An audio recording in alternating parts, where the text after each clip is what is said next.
Promo Week, le podcast, spécial Trophée Logement et Territoire 2021. Retrouvons maintenant les intervenants du grand débat, animé par Pascal Bonnefille, autour du thème logement, les propositions des professionnels.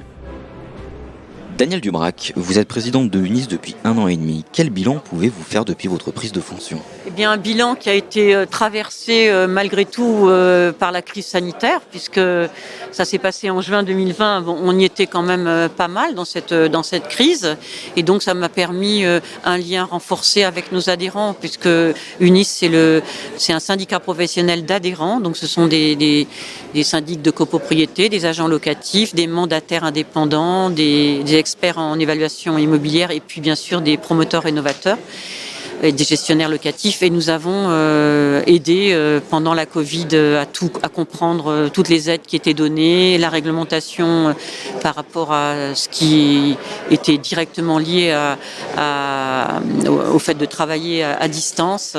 Voilà, donc ce bilan déjà il a été un peu mouvementé à cause de ça. Ensuite il y a eu pas mal de lois qui sont tombées, comme la loi climat et résilience.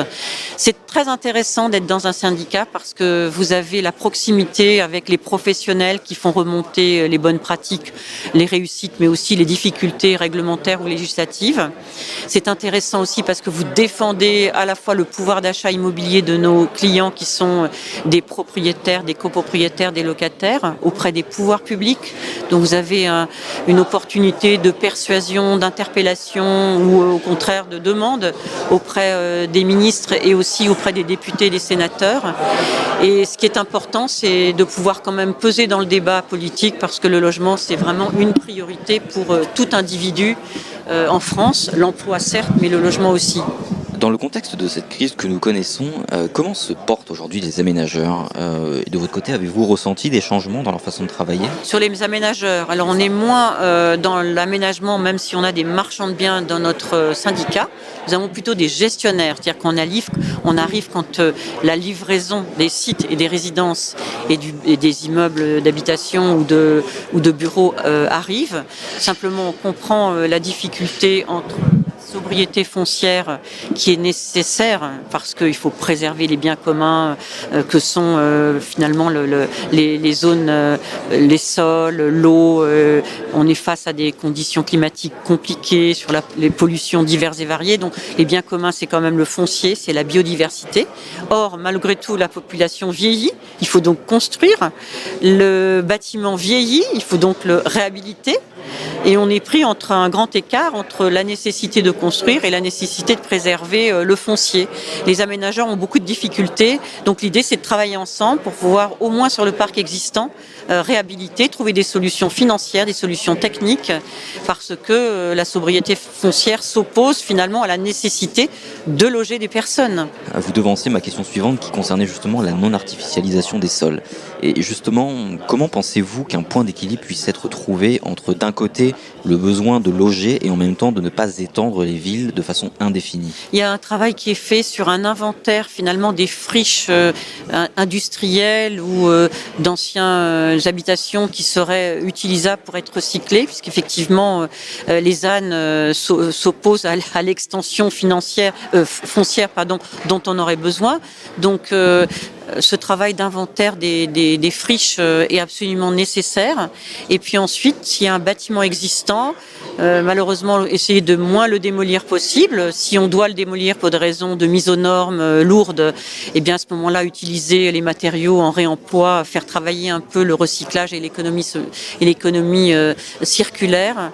Et autrement, si on doit penser une construction de logements ou de bâtiments, penser réversibilité. On en a parlé ce matin à la table ronde. Ça veut dire quoi ? Ça veut dire penser un local comme étant un local qui aura à la fois un cycle de vie qui peut être un logement, qui peut être un bureau, qui peut être aussi un espace commun. Et donc c'est ça qu'il faut penser, d'où le travail très intéressant et très important de la part des aménageurs et des architectes et donc de toute la filière autour de la construction. Parce qu'après, nous, il faut qu'on gère et puis ensuite, il faut qu'on réhabilite. Alors, j'aimerais également avoir votre réaction par rapport aux propositions justement qui ont été faites par Emmanuel Wargon il y a quelques temps. L'une d'entre elles concernait la maison individuelle et a pas mal fait réagir. Sans rentrer dans les détails de cette polémique, est-ce que vous comprenez cette prise de position et comment l'avez-vous accueillie ? Il y a les aspirations des Français qui sont d'aspirer à habiter pour respirer mieux, pour avoir un jardin. Je pense qu'aussi la Covid a accentué cette nécessité finalement d'éloignement peut-être des villes, alors qu'on a besoin de tous les services autour des bâtiments et des logements. Donc une aspiration, une contradiction avec la nécessité de densifier, de massifier. Donc c'est pas vraiment une polémique. Je pense que c'était peut-être une question d'interprétation entre les uns et les autres. Il est certain qu'il y a beaucoup plus de bâtiments de type collectif en France. Il y a aussi beaucoup plus de locataires que de propriétaires. Et donc l'aspiration, c'est un parcours résidentiel, comme on dit, c'est-à-dire on est locataire, ensuite on est propriétaire d'un petit logement, peut-être en zone dense, et puis après on a envie d'un jardin ou d'un balcon ou d'une terrasse. Et donc ça, c'est la Covid qui l'a peut-être accentué, mais de toute façon, avant, c'était quand même une aspiration au niveau des Français. Tout le monde ne peut pas être propriétaire de maisons individuelles, c'est compliqué. Et puis on a aussi ce respect du foncier qui est disponible, la biodiversité qui va autour. Donc il faut être très attentif à ce qui se passe au niveau de l'environnement. L'environnement, c'est lié à la santé, on l'a bien vu à travers la Covid, mais l'environnement, c'est lié aussi à des bâtiments qui doivent être durables, de l'habitat durable. Donc respectueux de cet environnement, donc on ne peut pas sans arrêt s'étaler. Donc en fait, c'est réussir à trouver un bon point d'équilibre. Absolument, mais on va y arriver, puisque vous pouvez compter sur les professionnels de l'immobilier, et les gestionnaires sont ceux qui, à effet immédiat, voient si un logement construit est adapté, fonctionnel, et si les gens sont, au-delà de l'esthétique et de la technique, sont confortablement et ont un bien-être dans leur logement. C'est quand même ce qu'on leur demande, avoir un logement et être bien dans ce logement. Alors je ne vous l'apprends pas, les élections présidentielles arrivent à grands pas. Sur quelle position souhaiteriez-vous que les candidats s'engagent ? Notre syndicat UNIS, professionnel de l'immobilier, a fait un manifeste justement dans la perspective des élections présidentielles sur le logement, parce que on avait fait un sondage et nos professionnels adhérents étaient très inquiets, à peu près plus de 70% des gens inquiets ou pessimistes sur la question du logement dans la campagne électorale. Donc à l'issue de ce sondage et de ces propositions, on a donc émis, vous regarderez sur notre site internet, des éléments éventuellement qui agissent sur la profession, qui agissent sur le propriétaire investisseur, comment pouvoir avoir des logements décents, des logements qui sont bien rénovés. Et deux grandes idées, c'est le fameux ministère de l'Habitat, c'est-à-dire qu'on met dans un même ministère d'État tout ce qui relève de l'ancien, tout ce qui relève de la construction, du neuf, tout ce qui relève de la propriété et de la copropriété, et tout ce qui relève du logement social et du logement privé. C'est mieux pour peser sur les arbitrages, c'est mieux pour pouvoir coordonner toute cette politique autour de l'habitat durable. La deuxième proposition, c'est que vous avez énormément de propriétaires bailleurs qui sont des particuliers, qui ne sont pas des grands propriétaires, ils ont un ou deux logements en diffus. Face à la rénovation et les obligations de mettre leur logement aux normes et les différentes classes qui sortent sur la question de la maîtrise des gaz à effet de serre et de la consommation d'énergie, ils sont donc obligés de faire des travaux. Il y a un calendrier qui est contraint, et donc l'idée, c'est de les aider au-delà de MaPrimeRénov', c'est de leur trouver des financements et de les aider à faire ces travaux.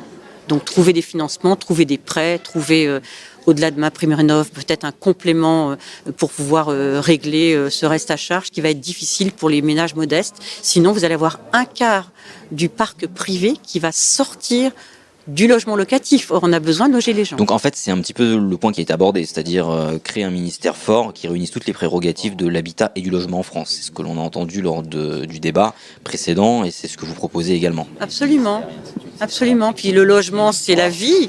Si vous n'avez pas d'emploi, vous n'avez pas de logement. Si vous n'avez pas de logement, vous n'avez pas d'emploi. C'est la vie. C'est impossible d'avoir encore des gens dans la rue. Il y a un point sur lequel vous semblez tous tomber d'accord, c'est le fait que l'habitat doit devenir un sujet primordial et non relégué au second plan. Malheureusement, ça a été le cas trop souvent au cours de ces dernières années, ou au cours de ces 10 ou 20 dernières années. Comment les politiques peuvent agir concrètement pour refaire de l'habitat un sujet central de leur politique? Et il faut donc des lois, une loi de finances ou une loi de programmation pluriannuelle qui aide à pouvoir financer ces travaux, et donc au-delà de ça, que les aides qui sont prévues soient systématiquement bien encapsulées, gardées le temps que les travaux se fassent. C'est vraiment important, il faut des choses de long terme, comme l'a très bien dit Philippe Pelletier. C'est pour ça qu'on est d'accord pour les assises, je ne me souviens plus du terme qu'il a utilisé, pour pouvoir discuter tous ensemble de ce sujet-là.